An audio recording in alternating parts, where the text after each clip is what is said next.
Hello, hello. Alrighty, so what I am doing, my case analysis is the power of heart with Southwest Airlines. What differentiates Southwest Airlines from other company? What are their values, and how have they found success? So without further ado, I'll go ahead and get into um, the presentation. I can't see it. That's picked up in the recording. That's funny. So here we go, the power of heart, the case of Southwest Airlines. So a little bit of the background, Southwest was founded in 1967, and it was founded with the purpose of challenging typical conventions in the airline industry. With that being said, what they aimed to do was providing the highest quality airline service with the lowest possible price, with a direct emphasis on people, on culture, on employees, on customers, people, just entirely people. And so that adds to its own company culture. When they kind of take a top-down approach by focusing on people and practices, they're able to operationally express what their values are. So to continue on, and that leads directly to their own organizational success. Happiness breeds happiness and positivity and success. Right, so here's just a little bit of an agenda that I'll be going through. So just their vision statement, their purpose statement, and an outline of their culture. What are the operational practices that I've mentioned, and how do they express the culture and their own purposes? The different versions of power that they use to help create this culture, and what politics you might find, and how does that compare to a different type of organization, right? So if we can get into the vision, purpose, and the culture, right? So the vision statement: to be the world's most loved, most efficient, and most profitable airline. Purpose statement: connect people to what's important in their lives through friendly, reliable, and low-cost air travel. Something that really struck me when I read this vision and purpose statement was that airline and air travel, anything relating to the airplane industry, commercial flight, was at the end. They're all about love, right? I mean, they're all about heart. I mean, the name of the case is the power of heart. And to be the world's most loved, their stock acronym is LUV. So what they're really portraying here is a spirit. They're really trying to portray positivity through humanity. And they're trying to connect people with what's most important in their lives. That comes before their actual airline practices. And simply being an airline, and I mean, I say simple, it's not simple to be an airline, but simply being an airline is just the way through they deliver their own messages, their own purposes. So in its own way, there's an entire ulterior purpose of Southwest Airlines. And with this vision and purpose statement, and through the culture they try to build, their air travel ends up just being a service. While they do it in an incredible way, what they're really trying to do is connect with people. So how do they do that? How do they really try and be an airline that is so remarkably positive? How do they create that culture? And that culture, to describe it a little bit, it's very open. And honestly, the best way is to describe through its operational practices, right? So Southwest Airlines takes a very unique approach to being an airline. Typically, when airlines were first founded, it was a privilege, very much so. It still is, but it was very much so a privilege to be able to be on an airline. It was almost all first class. It was very class structured. You have first class, you have business class, then you have coach, right? Those are the typical things, but they call them class. They call them different classes, and that's something that Southwest actually tries to do away with. They don't really have a defined class. They don't have assignments. They have just a boarding procedure that does away with that. So when it comes to the boarding procedure for Southwest Airlines, that is the most unique difference for Southwest when compared to other airlines. And their boarding procedure is whoever checks in first within 24 hours of their flight is the first, put into the first group of 30 people who are able to go enter the plane first and then select a seat that they want. So there are no seat assignments. And then depending on when you check in, right, but like I said, with that 24 hours prior to the actual flight, depends on which group of 30 people that you enter into the plane with, and whether or not you're first, second, third, fourth, so on. So it is very different, right? So typically with, let's say Delta, right? First class people and priority boarded people board first.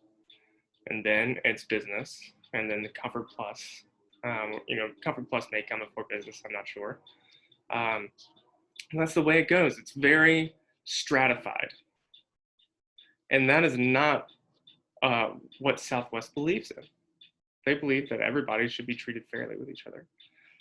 They believe that everybody has a heart and soul, and that they deserve respect.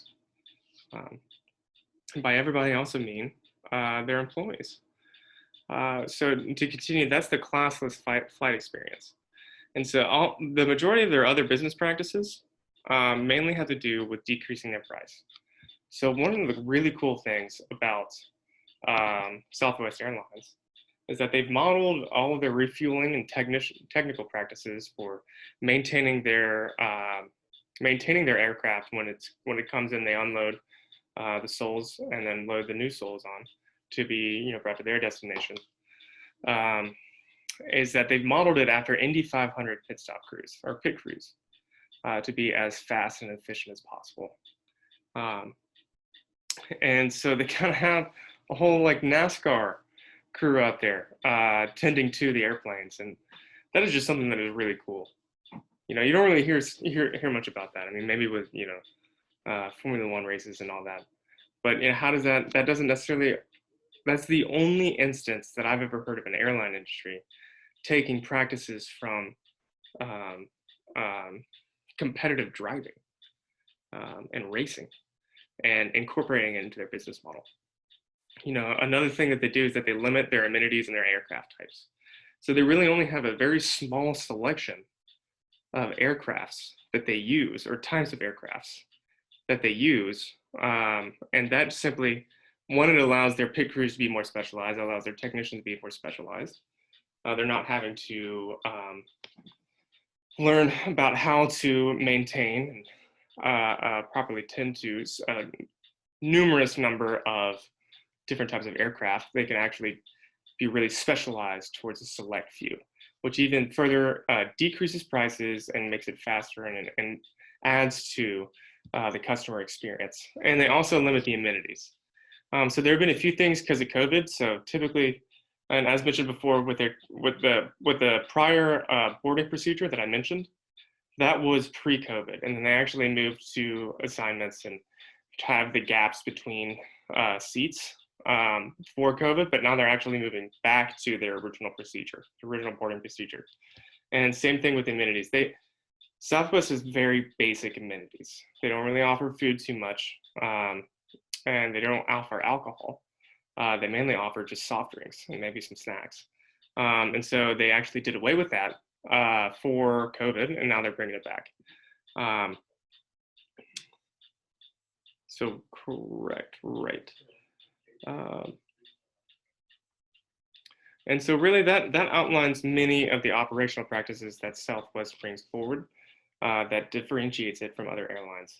Another major difference is that they try to do away with as many different legs. They try to have just a direct one way to your destination, as opposed to having layovers and multiple legs of your trip.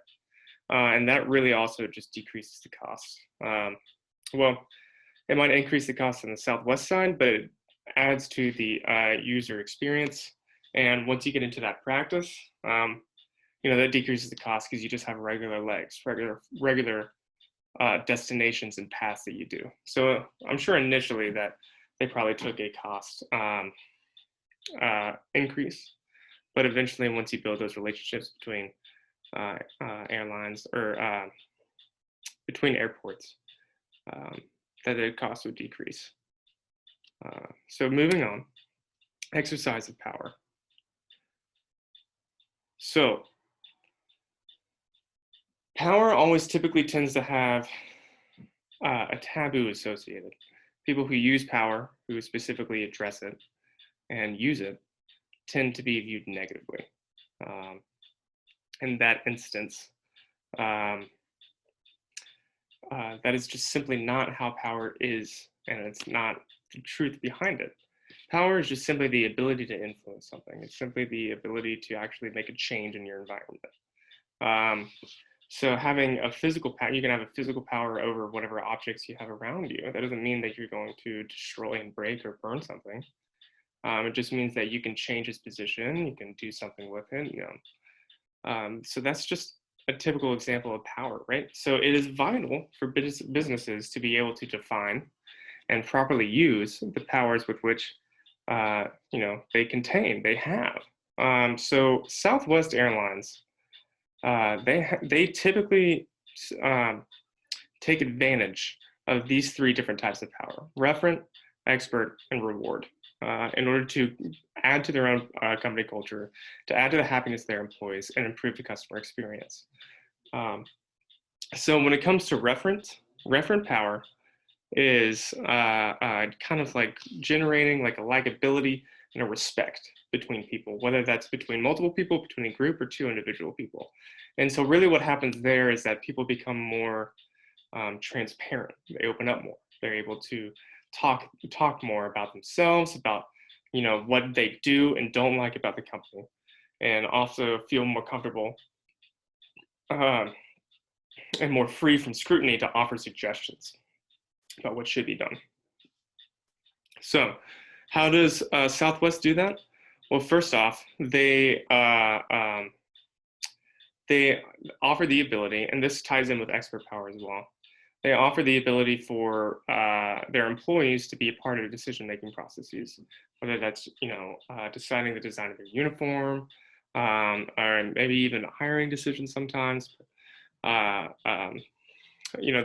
offer their employees the opportunity to actually have a role in making substantial decisions.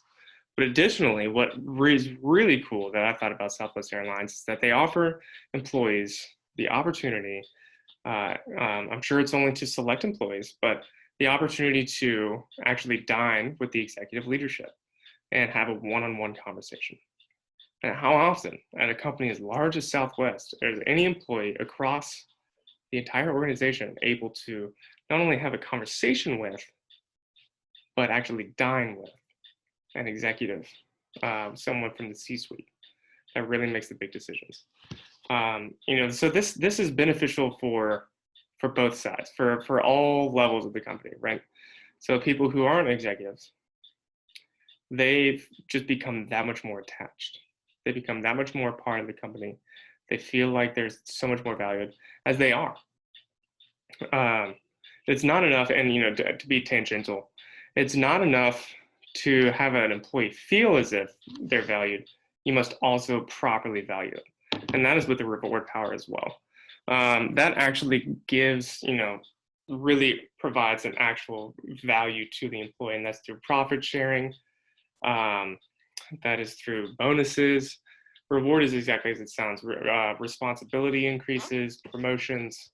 What can we give to the employee that makes them understand their value to us? Not only makes them feel it, but makes them really know it. And so then that's where the instance of reward power comes in. And then when it comes to expert power, that takes more that was the decision-making process that I mentioned earlier, right? That is also the ability to have influence in hiring decisions, to actually be the one that is making the decisions, and to be able to have a vital role in influencing the direction of those decisions. And so now we get to organizational politics. And so I'm mainly, when I think here, I'm mainly thinking about the question that was posed in the case analysis. about, would I want to work for a company like Southwest? And that is the question that I kind of outlined here. How does Southwest compare to other companies? What political issues or solutions are presented? And how does this relate to organizational climate? So all of Southwest's organizational, operational practices and their organization are a direct reflection and expression of their values, of the way they value their employees and the happiness of their employees and all that good stuff, right? And so you can feel, organizations are just like people. They're always unique. They always have a different amount of influences and factors. And they all behave differently. They all react differently, right? And Southwest is a very open, communal organization. They're all about giving back. They're all about the people aspect of it. And so that's, their politics are going to reflect that. Typically politics and then this is where the comparison part of it comes in. Politics in a more hierarchical organization tend to be more behind the scenes and nuanced. People feel afraid to speak their proper opinion because it can be attached to them negatively. And they won't be able to feel comfortable expressing their own values. And that is something that Southwest is expressly trying to do away with. They want people to feel comfortable stating whatever opinions that they have, whether it's to the benefit of themselves, to the benefit of the coworker, to the benefit of the customer, to the benefit of the company. So long as it, maintains or it satisfies their ethical codes and their ethical values, then they want as much freedom of opinion as possible. So what does that do with the organization is that people probably tend to just be able to solve problems on the fly and be rewarded for it. You may be able to go out, you may be allowed to go outside of your actual defined role in order to help out. So what political issues or solutions are presented? So the solutions are that communal aspect, being able to have a continuing conversation between people to solve a problem, solve an issue, to make people feel as if they are a part of the whole and have a legitimate contribution. However, what are the issues? Perhaps roles aren't as defined as someone may like. Perhaps promotions are based on everybody, based on the opinions of everybody, rather than, a higher up group of managers. This would definitely take a deeper dive to the actual internal structural organization. That's absolutely an issue with more communal-based organizations, is that responsibility isn't necessarily as defined. With that being said, is that no one's necessarily responsible for a problem. It can get overlooked often. And so that also adds to its climate, all those things. The organizational climate of Southwest is very open, very happy-based, very person-based. It's not based directly in customers. It's not based directly in employees. It's not based directly in service. It's based in people. And when that is the case, when you always maintain that vision, your services and the customer experience will always be positive. Well, even whether or not the politics are positive or negative. And that is something to be said about, to go back to politics. Just because it's more open doesn't necessarily mean there's better or worse politics or more or fewer.